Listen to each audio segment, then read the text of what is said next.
Hello प्यारे बच्चों, कैसे हैं। आशा करते हैं आप लोग बहुत अच्छे होंगे। और आज हम लोग क्या पढ़ने वाले हैं, आज के वीडियो में हम पढ़ने वाले हैं बौद्ध धर्म, बौद्ध रिलीजियन पढ़ने वाले हैं। और हम लोगों ने जैन धर्म से संबंधित बातें ये सारा कुछ पढ़ चुके हैं। तो आज हम लोगों को पढ़ना है बौद्ध धर्म। तो बौद्ध धर्म के बारे में चलते हैं बताने आपको। बौद्ध धर्म के प्रवर्तक कौन माने जाते हैं। बौद्ध धर्म के प्रवर्तक गौतम बुद्ध को माना जाता है। इसके प्रवर्तक कौन है? गौतम बुद्ध। आप जानते हैं गौतम बुद्ध बौद्ध धर्म के प्रवर्तक थे, ठीक है। और गौतम बुद्ध के बारे में बताते चलें। इनका जन्म नेपाल की तराई में लुम्बिनी में हुआ था। इनका जन्म लुम्बिनी में हुआ था, लुम्बिनी नामक स्थान में हुआ था, ठीक है। और इनके पिता का नाम शुद्धोधन और इनके माता का क्या नाम था? महामाया। इनकी माता का नाम था महामाया।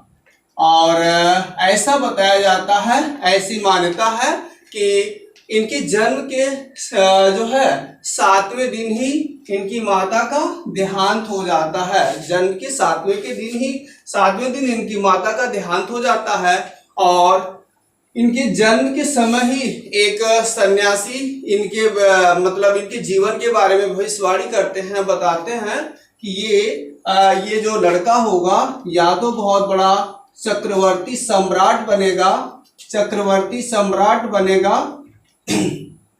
या बहुत बड़ा सन्यासी बनेगा, बहुत बड़ा महान सन्यासी बनेगा। ऐसा गौतम बुद्ध के पिता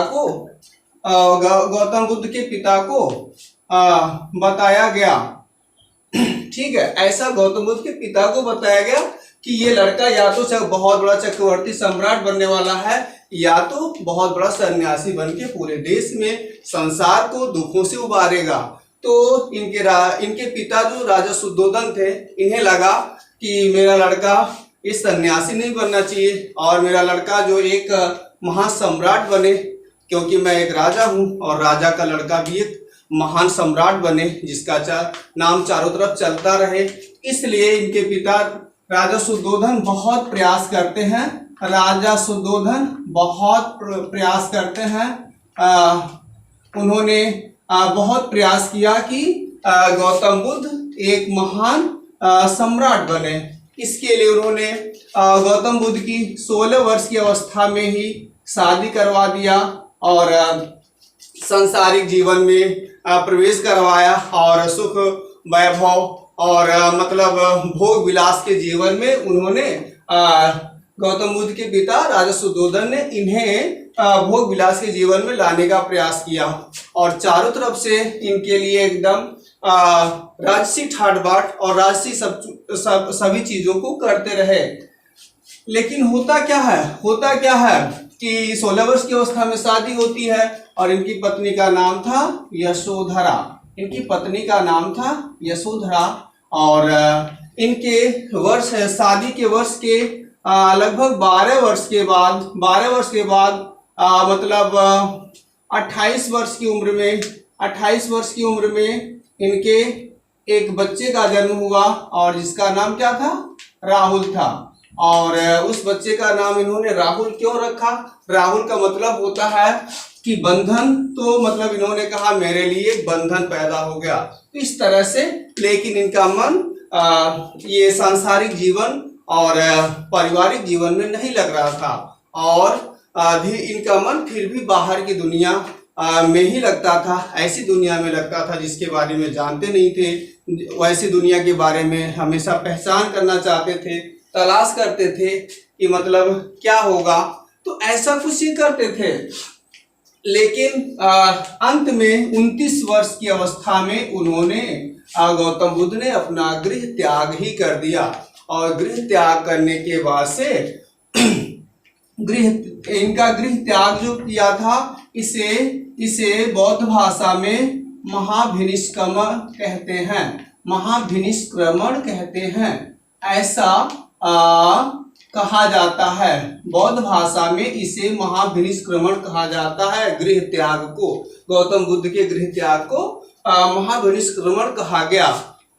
इस प्रकार गौतम बुद्ध ने जब गृह त्याग किया तो इन्हें 29 वर्ष की अवस्था में अपना गृह त्याग करते हैं और 7 वर्ष तक कहा जाता है कि 7 वर्ष तक इन्होंने कठोर परिश्रम मतलब कठोर तप किया और कठोर तप के द्वारा इन्हें 7 वर्ष के बाद ज्ञान की प्राप्ति हुई। ज्ञान की प्राप्ति होती है निरंजना नदी के पास। निरंजना नदी के पास इन्हें पीपल के वृक्ष के नीचे इन्हें ज्ञान की प्राप्ति होती है। और यहाँ से उस वृक्ष को क्या कहा गया? उस वृक्ष को बोधि वृक्ष कहा गया। उस वृक्ष को बोधि वृक्ष कहा गया, ऐसा अब बताया जाता है। और ये इन्हें ज्ञान की प्राप्ति कब मिली थी? इनको ज्ञान की प्राप्ति बुद्ध पूर्णिमा के दिन ही मिली थी। ऐसा बताया जाता है कि बुद्ध का जन्म भी बुद्ध पूर्णिमा के दिन हुआ, बुद्ध को ज्ञान की प्राप्ति भी बुद्ध पूर्णिमा के दिन ही हुआ था, और बुद्ध का जो निर्वाण हुआ था ये भी बुद्ध पूर्णिमा के दिन ही हुआ था। इस तरह से बुद्ध के जीवन की सभी प्रमुख घटनाएं बुद्ध पूर्णिमा के दिन ही घटती हैं, ऐसा भी बताया जाता है। तो ज्ञान की प्राप्ति होने के बाद से गौतम बुद्ध अपने धर्म के उपदेश के लिए चारों तरफ भ्रमण करना शुरू कर देते हैं और अपने बौद्ध धर्म का प्रचार करते हैं। और इनका जो धर्म होता है बौद्ध धर्म होता है, और इसके बारे में ये लोगों को बताना चाहते हैं कि इसके बौद्ध धर्म की सहायता से लोग सांसारिक बंधनों से मुक्त हो सकते हैं, जीवन के बाधा कष्ट दुखों इत्यादि से दूर हो सकते हैं। और गौतम बुद्ध निकल पड़ते हैं अपने उपदेश देने के लिए, अपना उपदेश देने के लिए गौतम बुद्ध निकल पड़ते हैं। और सबसे पहले गौतम बुद्ध अपना उपदेश कहाँ पर दिए थे? सबसे पहला उपदेश गौतम बुद्ध ने सारनाथ में दिया था, बनारस के सारनाथ में दिया था। सारनाथ का पुराना नाम क्या होता है जानते हैं? सारनाथ का पुराना नाम ऋषिपत्तनम हुआ करता था। इसका पुराना नाम जो था ऋषिपत्तनम हुआ करता था।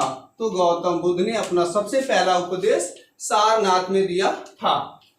अच्छा, इसी तरह से गौतम बुद्ध अपना उपदेश देते हुए आगे बढ़ते हैं और क्या होता है कि पूरे भारत में भ्रमण करते हुए अपने बौद्ध धर्म का प्रचार प्रसार करते हैं। गौतम बुद्ध आगे चल के कौशल शासक के पास पहुंचते हैं, वहां बौद्ध धर्म का उपदेश देते हैं। और कौशाम्बी के शासकों के पास भी पहुंचते हैं और वहां अपना उपदेश देते हुए आगे बढ़ते हैं। और गौतम बुद्ध कौशल शासक के यहाँ सबसे अधिक उपदेश इन्होंने श्रावस्ती में दिया था। श्रावस्ती में सबसे अधिक उपदेश इन्होंने गौतम बुद्ध ने दिया था। कई बार परीक्षाओं में पूछा गया गौतम बुद्ध ने सबसे अधिक उपदेश किस जगह पर दिया था, गौतम बुद्ध ने अपना उपदेश पहले किस स्थान पर दिया था। तो ये सारी चीजें पूछी गई हैं बहुत बार। इसके बाद से गौतम बुद्ध उपदेश देते हैं और अपने धर्म का प्रचार प्रसार करते हैं। सुनिए किस नाम से ये फेमस होते हैं? इन्हें कहा जाता है light of Asia. Light of Asia भी कहा जाता है। गौतम बुद्ध को लाइट ऑफ एशिया कहते हैं, मतलब एशिया का ज्योतिर्पुंज भी कहा जाता है। ज्योतिर्पुंज भी इन्हें कहा जाता है। इन्हें एशिया का ज्योतिर्पुंज भी कहते हैं। और गौतम बुद्ध के अनुयायी चीन, जापान, श्रीलंका, म्यांमार आदि देशों में बहुत अधिक मात्रा में फैले हुए हैं। बौद्ध धर्म के अनुयायी इन देशों में बहुत ज्यादा, सबसे अधिक इन देशों में हैं। अच्छा, और इस तरह से गौतम बुद्ध बौद्ध धर्म का प्रचार प्रसार करते हुए आगे बढ़ते हैं। जबकि आप और भी कह सकते हो कि गौतम बुद्ध की कुछ शिक्षाएं और कुछ मान्यताओं के बारे में हम वर्णन कर लेते हैं। गौतम बुद्ध की कुछ बौद्ध धर्म में कुछ मान्यताएं थी, इनके बारे में जानकारी लेते हैं कि बौद्ध धर्म की मान्यताएं क्या थी। तो बौद्ध धर्म की पहली मान्यता ये थी अनीश्वरवाद। अनीश्वरवाद बौद्ध धर्म कहता था, मतलब बौद्ध धर्म ईश्वर को नहीं मानता था, ईश्वर की सत्ता को नहीं समझता था। बौद्ध धर्म के अनुसार कोई ईश्वर नहीं, कोई भगवान नहीं, कोई सृष्टि का संचालक नहीं, कोई कुछ भी नहीं चलाता। यहाँ पर जो कुछ भी है अपने कर्मों के हिसाब से है और ईश्वर नहीं है। यहाँ तक कि बौद्ध धर्म की ये भी मान्यता थी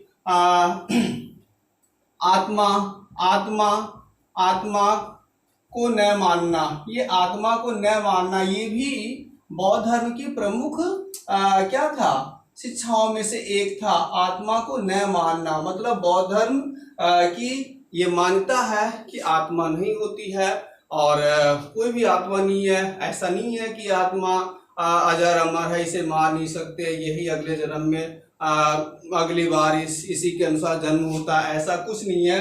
गौतम बुद्ध धर्म कहता है कि आत्मा की कोई सत्ता नहीं है, आत्मा नहीं होती है। अच्छा, बौद्ध धर्म एक बात को मानता है, कर्म कर्म की सत्ता, कर्म की सत्ता को मानता है, कर्म की सत्ता को मानता है। मतलब बौद्ध धर्म कहता है कि कर्म की सत्ता को मानता है तथा ये पुनर्जन्म को भी मानता है, ये पुनर्जन्म को भी मानता है। पुनर्जन्म को भी बौद्ध धर्म मानता है पूरी तरह से। मतलब कहता है बौद्ध धर्म क्या कहता है, पुनर्जन्म की मान्यता करता है। जैसे कहता है बौद्ध धर्म कि आप जैसा करते हो और जैसा करते हो आपके कर्मों के अनुसार आपको फल मिलता है। हमें अच्छे कर्म करना चाहिए, इससे हमें अच्छा फल मिलेगा और हम आगे सुख सुविधाएं प्राप्त करेंगे, हमारे जीवन में दुख नहीं होगा। तथा बौद्ध धर्म पुनर्जन्म की मान्यता को मानता है, कहता है कि पुनर्जन्म होता है, अपने कर्मों के अनुसार व्यक्ति पुनः अगला जन्म जीता है, अगला जन्म पाता है और जन्म के अनुसार अच्छे पद को पाता है, अच्छे स्थिति को पाता है। ये सब बौद्ध धर्म की मान्यता थी। अच्छा, एक बात तो मैं बताया ही नहीं आपको कि बौद्ध धर्म की सबसे बड़ी मान्यता क्या थी। बौद्ध धर्म की सबसे बड़ी मान्यता ये थी अहिंसा। अहिंसा बौद्ध धर्म की सबसे बड़ी मान्यता थी। अहिंसा बौद्ध धर्म की सबसे बड़ी मान्यता थी, ये जान लें। अब अहिंसा क्या कहता है, बौद्ध धर्म कहता है एक चींटी को मारना और एक बड़े से हाथी को मारना दोनों समान होता है, दोनों के लिए समान पाप होता है, इसलिए हमें अहिंसा नहीं करनी चाहिए, अहिंसा से हमें बचना चाहिए। और बौद्ध धर्म अहिंसा का जो है प्रमुख क्या था, समर्थक था और हिंसा का प्रमुख विरोधी था, ऐसा कह सकते हैं। बौद्ध धर्म का एक सबसे प्रमुख मतलब कह सकते हैं सबसे प्रमुख मान्यता ये भी थी कि वर्ण व्यवस्था का विरोध, वर्ण व्यवस्था का विरोध ये बौद्ध धर्म का सबसे प्रमुख क्या था, वर्ण व्यवस्था का विरोध। मतलब ये प्रमुख इसका क्या था, मान्यता था ये। और इसी व्यवस्था की वजह से ही तो बौद्ध धर्म बहुत पॉपुलर बना, लोकप्रिय बना। बौद्ध धर्म कहता है कि कोई भी व्यक्ति जन्म से ब्राह्मण क्षत्रिय शूद्र वैश्य नहीं होता है। बौद्ध धर्म कहता है व्यक्ति अपने कर्मों से ब्राह्मण क्षत्रिय वैश्य शूद्र हो सकता है, जन्म के अनुसार किसी को वर्ण व्यवस्था के अनुसार रहने का हक नहीं है। बौद्ध धर्म जन्म के अनुसार जाति पाति जो व्यवस्थाएं थी उसका प्रबल विरोधी था, इसलिए बौद्ध धर्म की ये सबसे पॉपुलर मान्यता रही। और इसी मान्यता की वजह से बहुतों ने, कितने लोगों ने बौद्ध धर्म को अपनाने का प्रयास किया।